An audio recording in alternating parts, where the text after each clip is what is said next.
नमस्कार, सुबह के 9 बजने वाले हैं। वक्त है 9 की 9 खबर का और मैं हूं आपके साथ विभा उपाध्याय। बुलेटिन की शुरुआत इस वक्त बड़ी खबर के साथ। खबर पटना सिटी से, जहां कार और ट्रैक्टर की टक्कर के बाद जमकर बवाल हुआ है। मामला बाईपास थाना क्षेत्र के महादेवा स्थान स्थित 4 लेन का है।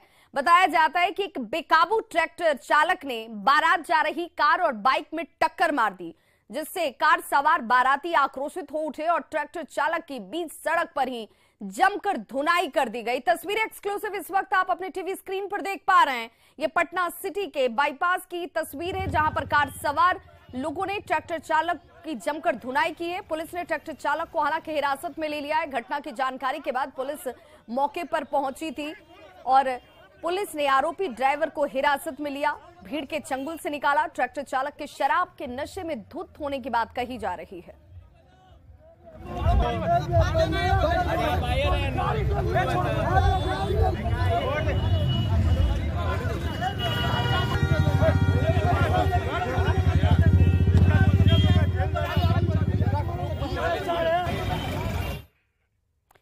बड़ी खबर बेगूसराय से, जहां दबंगों की दबंगई सामने आई है। छेड़खानी का विरोध करने पर बाप और बेटा सहित 4 लोगों को घर में घुसकर दबंगों ने बेरहमी से पीटा है। लाठी और पिस्टल के बट से इनकी पिटाई की गई है। घायल अवस्था में बाप और बेटे को इलाज के लिए बेगूसराय सदर अस्पताल में भर्ती कराया गया, जहां दोनों की स्थिति गंभीर बनी हुई है। घटना बछवाड़ा थाना क्षेत्र के चमथा वार्ड संख्या 1 की है। घायलों की पहचान चमथा वार्ड संख्या 1 के रहने वाले विजेंद्र प्रसाद सिंह और उनके बेटे संजय कुमार सिंह के तौर पर की गई। लड़की के साथ छेड़छाड़ किया, उसको मारे और फिर अपना डर के मारे भाग गए। तो वो बोला उसका ही फरीक है, इसको हमारे घर में से घुस गया और उसको मारने लगा हमको। झारखंड के गढ़वा में खतियानी जोहार कार्यक्रम के दौरान भोजपुरी स्टार अक्षरा सिंह के साथ बदसलूकी की गई, जिसके बाद गढ़वा पुलिस ने हालात को काबू में करने के लिए लाठीचार्ज भी किया। इससे भीड़ में अफरा तफरी मच जाती है, कुर्सियां तोड़ी गई, जबकि कई ग्रामीणों को इस दौरान चोट भी आई है। जोहार सभा के स्टेज पर जैसे ही मुख्यमंत्री हेमंत सोरेन का संबोधन खत्म हुआ, भोजपुरी गायिका अक्षरा सिंह स्टेज पर पहुंची और तभी दर्शक दीर्घा में मौजूद भीड़ हंगामा करने लगती है। हालात बिगड़ने लगी तो गढ़वा पुलिस भीड़ पर लाठियां बरसाने लगती है। जब अक्षरा सिंह वहां से जाने लगी तो वहां मौजूद भीड़ ने उनके साथ भी बदसलूकी कर दी, जिसके बाद वो वहां से तत्काल निकल गए। आप नजदीक में रहिए ताकि जब सीएम साहब आए तो हम लोग का कार्यक्रम लेट ना हो। कार्यक्रम नोटिस हो रहा है, इसलिए जिनको यहाँ भेजा गया है इस कार्यक्रम में विघ्न आपका भाई, आपका बेटा कुणाल के माध्यम से अगर ये कार्यक्रम है कराया जा रहा है और आप जुड़ने का जो अपने यहाँ से अपने शब्दों से। हाजीपुर में खाने में मछली नहीं परोसना एक महिला को महंगा पड़ गया। इसकी कीमत महिला को अपनी जान देकर चुकानी पड़ी। घटना सदर थाना क्षेत्र के दिग्गी लाल पोखर की है, जहां मछली बनाने को लेकर विवाद में महिला के देवर ने महिला पर डंडे से हमला कर उसे घायल कर दिया, जिसके बाद अस्पताल में इलाज के दौरान महिला की मौत हो जाती है। स्थानीय पुलिस फिलहाल घटना की जानकारी मिलने के बाद मौके पर पहुंची और जांच शुरू कर चुकी है। महिला के हत्या का आरोपी फरार बताया जाता है। पुलिस हालांकि इस शख्स की गिरफ्तारी के लिए छापेमारी कर रही है। वैशाली में महिला ने डीएसपी सहित दूसरे पुलिस पदाधिकारियों पर मारपीट और धमकी देने का आरोप लगाया है। महिला ने महनार पुलिस और डीएसपी पर यह आरोप लगाया है, जिसमें महिला के मुताबिक उसके जवान बेटे की मौत हो गई, जिसकी जांच के दौरान डीएसपी सुरेंद्र पंजियार जब उसके घर पहुंचे तो उसने जैसे ही बेटे की मौत की वजह शराब को बताया, वो गुस्सा हो गए और उसे धक्का देकर गिरा दिया गया। पुलिस के दुर्व्यवहार का वीडियो सोशल मीडिया पर भी वायरल हो रहा है। पीड़ित परिवार ने पुलिस पर धमकी देने का आरोप भी लगाया है।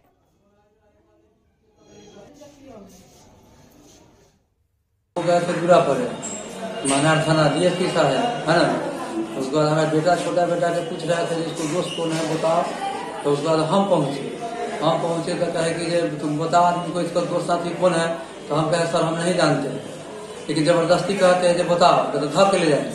अरे उसको तो हमको धक ले जा रहे थे, हमको पत्नी छोड़ा बस धक्का दिया, बस गिर गए। बेगूसराय में अपराध का कहर थमने का नाम ही नहीं ले रहा। हथियारबंद अपराधियों ने घर में घुसकर पहले तो डॉक्टर दंपति के परिवार सहित बंधक उन परिवार को बनाया जाता है। 10 लाख रुपए की लूट की घटना को अंजाम दिया गया। घटना नगर थाना क्षेत्र के श्रीकृष्ण नगर मोहल्ले की है, जहां बुधवार की देर रात अपराधी डॉक्टर दंपति के घर में घुसते हैं।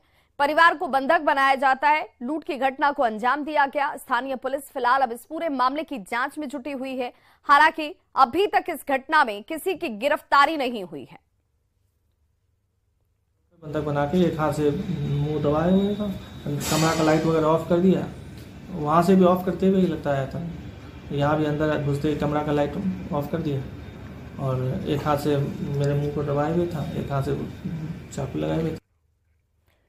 पूर्वी चंपारण की संग्रामपुर में नाबालिग के रेप और हत्या के मामले में पुलिस ने बड़ा खुलासा किया है। पुलिस ने बेटी की प्रताड़ना के आरोप में मृतक के पिता को गिरफ्तार कर लिया है। दरअसल पिता की प्रताड़ना से तंग आकर बेटी ने खुदकुशी कर ली, जिसके बाद पिता ने आत्महत्या को हत्या बताकर पड़ोस के कई लोगों पर इसे लेकर मामला दर्ज करा दिया। पुलिस ने छानबीन की तो पूरे मामले का खुलासा होता है। मामला जरियापुर पंचायत के पंच भिड़वा गांव की है।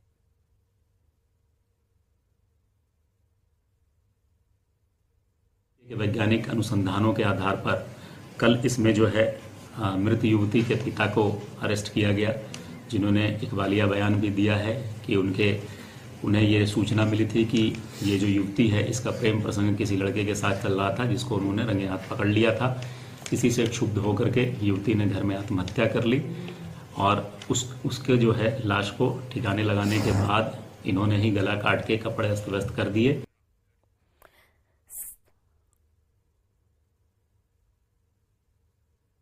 सारण के मांझी चेक पोस्ट के जरिए लगातार हो रही शराब तस्करी पर नकेल कसने के लिए प्रशासन ने अब अपनी कमर कस ली है। सारण के रास्ते उत्तर प्रदेश से बिहार में दाखिल होने वालों की हाई क्वालिटी स्कैनर से तलाशी की जा रही है।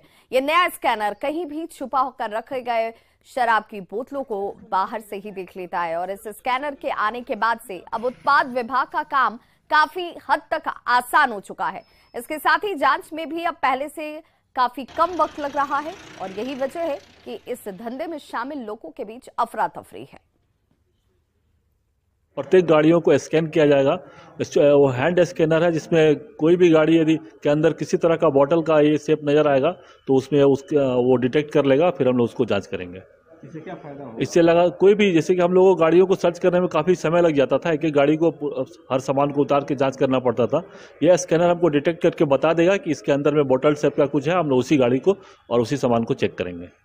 इससे काफ़ी सहूलियत होगी और हम लोग शराब के इस आवागमन को रोक सकेंगे हम लोग। गोपालगंज पुलिस ने शराब से भरी एक लग्जरी कार को जब्त किया है। जब्त कार में गुप्त तहखाना बनाकर रखा गया था, जहां पर 159 पीस विदेशी शराब बरामद की गई, जिसे यूपी से सीतामढ़ी ले जाया जा रहा था। गोपालपुर थाने की पुलिस को यह सफलता डेरवा बाजार के पास वाहन जांच के दौरान लगी।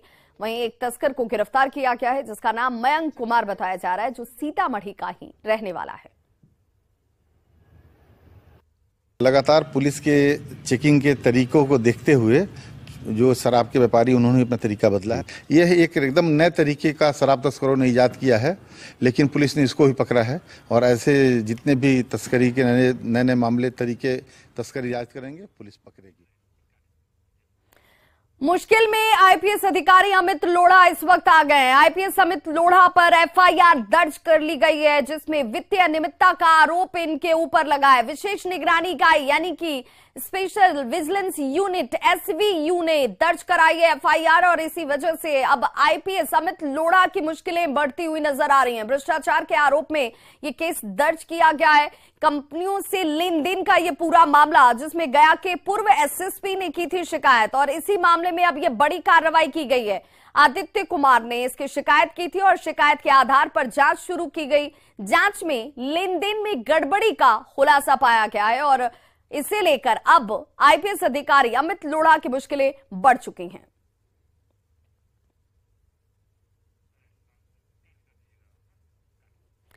तो आईपीएस अधिकारी अमित लोढ़ा की मुश्किलें इस वक्त बढ़ी हुई हैं। इससे जुड़ी हुई बड़ी जानकारी और इसे लेकर विस्तार से रिपोर्ट आप देखिए हमारे साथ सुबह 10 बजे। अगली खबर नवादा से है, जहां पर शहर के कलाली रोड स्थित काली मंदिर से काली जी की मूर्ति की चोरी कर ली गई है। शहर के नवनिर्मित काली मंदिर में चोर ने काली जी की पीतल की मूर्ति को ही चुरा लिया। चोरी करने के पहले और बाद की घटना सीसीटीवी कैमरे में कैद हो गई। हालांकि चोर की पहचान अभी तक हो नहीं पाई है। फिलहाल मंदिर कमेटी के सदस्यों ने इस घटना की जानकारी स्थानीय पुलिस को दी है। आया और घुस के छोटा मूर्ति जो काली जी का था वो उठा के और लेके भाग गया। सीसीटीवी में कुछ आया है? सीसीटीवी कैमरा मंदिर में नहीं लगा हुआ है, आईवायरन पैलेस में लगल है।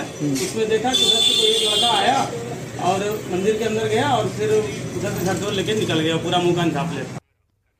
बांका के बेलहर के झुनका रोड से चिंगुलिया तक सड़क निर्माण में बढ़ती जा रही अनियमितता को लेकर स्थानीय लोगों ने विरोध करते हुए सड़क निर्माण कार्य को रुकवा दिया है। लोगों का हाथ से सड़क उखाड़ते हुए वीडियो भी वायरल हुआ था। ये तस्वीर देख लीजिए, जहां पर सड़क निर्माण में किस कदर भ्रष्टाचार फैली हुई है उसको उजागर करती ये तस्वीरें वायरल हैं।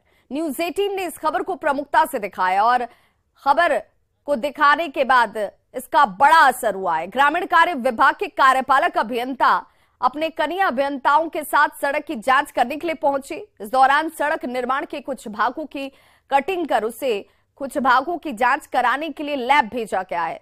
जायजा लिया संवाददाता नागेंद्र द्विवेदी ने। चिगुलिया मार्ग में है, जहां की मंगलवार को सड़क बनने के बाद विरोध स्वरूप लोगों ने सड़क को हाथ से ही कबाड़ने का वीडियो वायरल किया था। उसके बाद ग्रामीण सड़क विभाग 1 के एग्जीक्यूटिव इंजीनियर यहां पर रोड का इंस्पेक्शन करने आए हैं। हम उन्हीं से जानते हैं कि आखिर सड़क की क्वालिटी क्या है कि जो हाथ से ही कवर जाता है। क्या कहना चाहेंगे? संवेदक द्वारा कार्य कराया गया है। हम इसका कार्य किया हुआ का कटिंग करके लैब में भेज देते हैं जांच के लिए। यदि विटामिन का कोई परसेंटेज कम आएगा तो फिर से ये करेगा। में जो क्वालिटी दिख रही है उससे साफ जाहिर होता है कि अभी भी लोग अपनी हाथों से सड़क को उखाड़ दे रहे हैं और इसमें जो विटामिन की क्वालिटी, विटामिन का जो मात्रा है ना के बराबर है। उसको हाथ से मसलने के बाद एक एक उसका छर्री बाहर निकल जाता है। लोग भी इससे काफ़ी नाराज़ हैं। लोगों का कहना है कि इतने दिनों बाद सड़क बनने के बाद भी सड़क की गुणवत्तापूर्ण काम नहीं हुआ है। ऐसे में देखने वाली बात है कि यहाँ पर एग्जीक्यूटिव इंजीनियर के आने के बाद सड़क की गुणवत्ता किस तरह से सुधर पाती है और सड़क निर्माण की कब तक मुकम्मल हो पाता है। नागेंद्र, न्यूज 18 बांका। सड़क निर्माण जैसे हो रही थी तो उधर हम गए थे तो देखें कि जो है कि बहुत जगह मिट्टी पर काम हुआ था और ऐसे लाश से दाबने के बाद जो है कि वो बिल्कुल रोड से बाहर हो जा रहा था इसका जो मटेरियल है। तो हम ठेकेदार को बोले कि ठेकेदार साहब आप खाली यहीं मोटा दिए, यहीं अच्छा काम किए, उधर भी किए, देखिए उधर क्या करके रखें। तो बोला कौन बोलने वाला होता है, मेरा माल मेरी मर्जी। तुम लोग कुछ बोले नहीं? बहुत गलत रोड बना है सर। बोले थे हम लोग वहाँ जीसीपी लगाने के लिए कि जीसीपी से थोड़ा इसको खोदाई कर दीजिएगा तो थोड़ा पकड़ अच्छा रहिएगा, लेकिन बोला कि अलाउ नहीं है। बड़ी खबर वैशाली से, जहां बारात निकलते समय दूल्हे के घर में भीषण आग लग गई। घटना जंदाहा बाजार की है। बताया जाता है कि जंदाहा बाजार के रहने वाले स्वर्गीय वीरचंद सिंह के बेटे पंकज कुमार की बारात हाजीपुर के लिए निकल रही थी और तभी उनके घर में भीषण आग लग गई। घर में आग लग गए होने की वजह से अफरा तफरी यहां मच जाती है। दूल्हा सहित सभी बाराती आग बुझाने में जुट गए। घटना की सूचना पर फायर ब्रिगेड की गाड़ियां मौके पर पहुंची और काफी मशक्कत के बाद आग पर काबू पाया जा सका।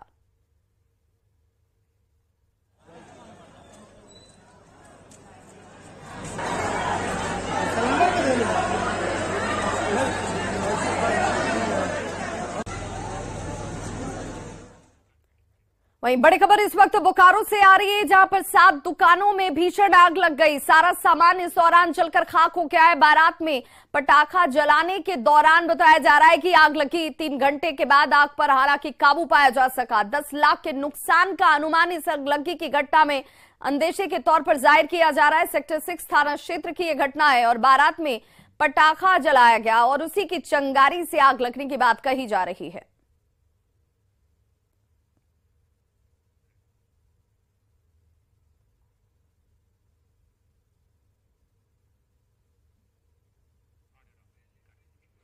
हजारीबाग की एमपी एमएलए स्पेशल कोर्ट ने गोला गोलीकांड में कांग्रेस विधायक ममता देवी समेत 13 आरोपियों को दोषी करार दिया है। कोर्ट के आदेश पर ममता देवी समेत तमाम आरोपियों को न्यायिक हिरासत में लिया गया। अदालत 12 दिसंबर को सजा का ऐलान इसे लेकर करने वाली है।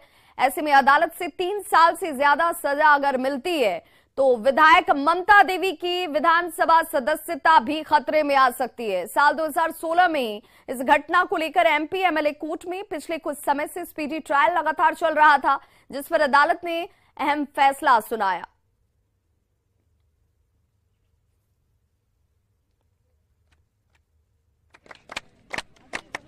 राजीव जायसवाल, जिन पे कहा गया था कि वो मॉब को लीड कर रही थी, उनके साथ 13 लोगों को आज दोषी करार करके उनको न्यायिक हिरासत में भेजा गया है। अगला स्टेप यही होगा, न्यायालय से न्याय का गुहार लगाएंगे और न्याय पे भरोसा अपना बनाए रखेंगे, क्योंकि कहीं से भी माननीय विधायक गलत नहीं है और इनके खिलाफ कोई भी ऐसा एविडेंस नहीं है और जितने भी गवाह हैं वो भी इनके खिलाफ कुछ बोले नहीं है। सब लोग हॉस्टाइल प्रूफ हुए हैं। तो कभी कभी ऐसा होता है कि हाई प्रोफाइल मैटर को लोअर कोर्ट में कन्विक्ट कर दिया जाता है, चाहे उसमें मेरिट नहीं भी हो। तो हम लोग बिल्कुल हाई कोर्ट जाएंगे, अपील पे जाएंगे और ऐसा कोई विचलित होने का बात नहीं है, कुछ घबराने का बात नहीं है। वाल्मीकि टाइगर रिजर्व से तेंदुआ रिहायशी इलाके में पहुंच गया, जिससे गांव के लोग डरे हुए हैं। तेंदुआ हरपुर पंचायत के पुराना गांव में देखा गया है। वन विभाग की टीम तेंदुए की ट्रैकिंग में अब इस वक्त लग गई है। साथ ही तेंदुए की गतिविधियों पर नजर रखने के लिए एक निगरानी दल का गठन कर दिया गया है। इलाके में गन्ना का खेत होने की वजह से ट्रैकिंग करना भी काफी मुश्किलों भरा है। अभी गन्ने की कटाई और गेहूं की बुआई का समय चल रहा है, लेकिन तेंदुए के डर से ग्रामीण खेतों में नहीं जा रहे।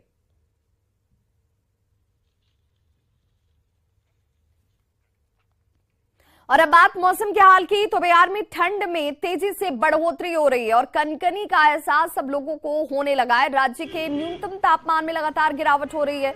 औसत न्यूनतम तापमान की अगर बात कर लें तो ये घटकर 10 से 12 डिग्री तक पहुंच चुका है। मौसम विभाग की माने तो अगले 4 से 5 दिनों में न्यूनतम तापमान में और भी 2 से 3 डिग्री की गिरावट होने की आशंका है। ज्यादा जानकारी दे रहे हैं हमारे संवाददाता रजनीश कुमार। बिहार में न्यूनतम तापमान में लगातार गिरावट होने की वजह से ठंड में बढ़ोतरी होने लगी है और जनजीवन पर भी असर पड़ने लगा है। पिछले 24 घंटे की बात करें तो सबसे कम न्यूनतम तापमान गया में रिकॉर्ड किया गया, यानी गया का न्यूनतम तापमान 7.8 डिग्री सेल्सियस रिकॉर्ड किया गया है। मौसम विभाग की माने तो अगले 4 दिनों में 2 से 4 डिग्री सेल्सियस जो न्यूनतम तापमान है उसमें गिरावट होने की संभावना है, यानी पछुआ और उत्तर पछुआ हवा का प्रवाह लगातार बना रहेगा और जिसकी वजह से दक्षिण बिहार हो या फिर पूर्वी बिहार या फिर उत्तर बिहार, वहां पर जो न्यूनतम तापमान है उसमें गिरावट होगी। प्रदेश का औसत न्यूनतम तापमान 10 से 12 डिग्री सेल्सियस तक पहुंच गया है, यानी अगले 4 दिनों में ठंड में जबरदस्त बढ़ोतरी होगी। मौसम विभाग ने लोगों से अपील की है कि सुबह के वक्त कोहरा छाया रहेगा, ऐसे में यातायात के दौरान लोग पूरी तरह से एहतियात बरतें, साथ ही बदलते मौसम को देखते हुए सावधानी बरतें। कैमरामैन दीपक के साथ रजनीश कुमार, न्यूज 18 पटना। तो इस बुलेटिन में बस इतना ही, लेकिन चलते चलते नजर डाल लेते हैं अब तक की सुर्खियों पर। Headlines presented by elegant